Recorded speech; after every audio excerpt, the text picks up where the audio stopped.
Okay, remember that they're changing my voice? I'm not gay, and I don't sound like some gay person giving a PowerPoint presentation. This video is about Psalm 89. In the last video that I made about why I'm Christ and why it's a Royal African Falcon top martial arts order for my Sense playlist, I talked about how God's right hand is filled with righteousness in Psalm 48:10. Like your name, O God, your praise reaches to the ends of the earth. Your right hand is filled with righteousness. In this one, we're going to go to Psalm 89, 13 through 19 or so. In Psalm 89, 13, it says, your arm is endowed with power. Your hand is strong, your right hand exalted. Again, keep in mind they're fuming me because they know that I'm right. And they've made it very difficult for me. I had to park in like 2 different places on the way to this place, and I'm still being fumed. Okay, that's why I might sound a little bit off. Again, it says, your arm is endowed with power, your hand is strong, your right hand exalted. So his right hand is full of righteousness, and it's full of power, and he's exalted. That's part of what exalts him. And you say, well, he's God. He doesn't need that to exalt him. But it says in Isaiah 5 that God is known and exalted by his righteous and just acts. That's how he's known and exalted. Again, how is God known and exalted? By his righteous and just acts. And of them, his arm being endowed with power and righteousness, okay, is like the bell that rings the loudest. So it's a martial art order. For those of you who don't understand, look at the next few verses. It talks about how this warrior God is a warrior God who gives the people in the story power. Okay, gives them martial art power, Royal African Falcon martial art power. Okay, it says you've exalted their horn and given them strength. Right, the horn stands for the king, and the horn itself is a symbol of strength. Right, it's a symbol of striking. Percussive. Right, like playing the drum. Right, striking something. So we look at verse 14. It says, righteousness and justice are the foundation of your throne. Love and faithfulness go before you.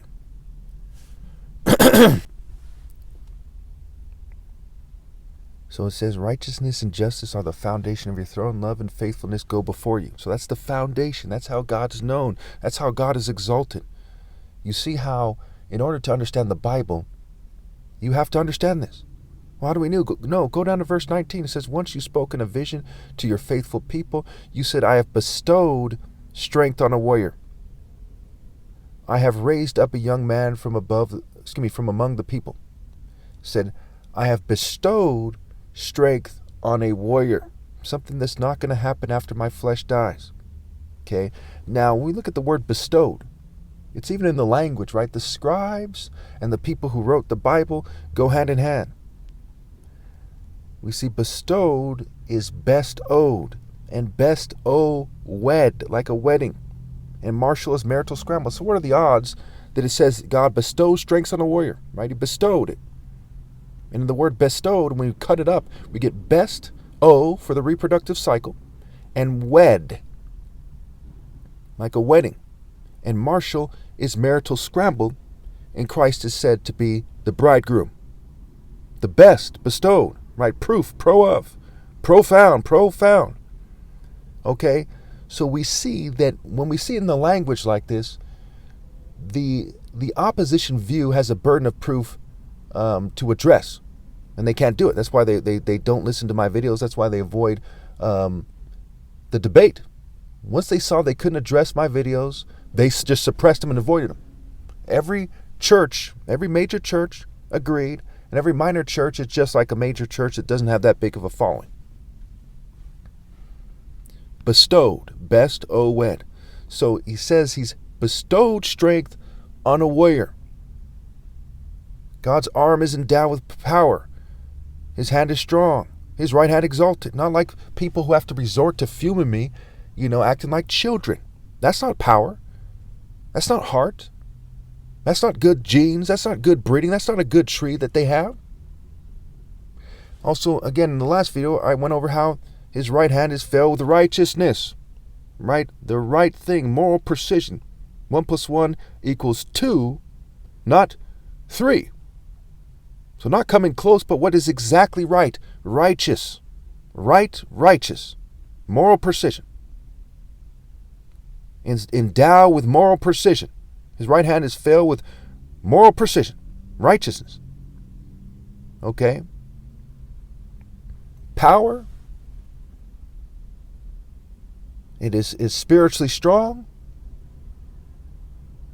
And the right hand is exalted. We see in Proverbs, let's go over this real quickly. It says that better someone who's patient than a warrior. Okay, but it says the Lord is a warrior in Exodus 15:3. So it says better a wise warrior than a brute. So you can look at every brute, every MMA fighter, every boxer, immediately just rule them out. Boom. Anybody who uses brute force, doesn't care about cognitive impairment, cause themselves to get beat up and have cognitive impairment over a sport, over mere money. They don't do anything profound. Remove them. They're not to be considered. Anyone who's accepted the boundaries of martial arts systems that are allowed in this world, where it says Satan is the god of this world, they're removed too. So if they made their claim with taekwondo or karate or capoeira or you name it, jiu-jitsu, they couldn't be God's son. God's son overcomes the world. He doesn't merge with a martial arts system of the world. This is part of how we know it's a Royal African Falcon martial art order. Heterosexual, transcendent. Righteousness, moral precision. And on top of that, they cannot beat me at sparring, which means they cannot beat me at single warrior combat. A horn is exalted. Not a grappling match. It's not a thumb war. It's not an arm wrestling match. It's not a pie eating contest. It's not who can do the splits better, who can kick higher. It's the divine martial might of God, the Spirit of God. Spar it, spirit, outdoors. Thank you.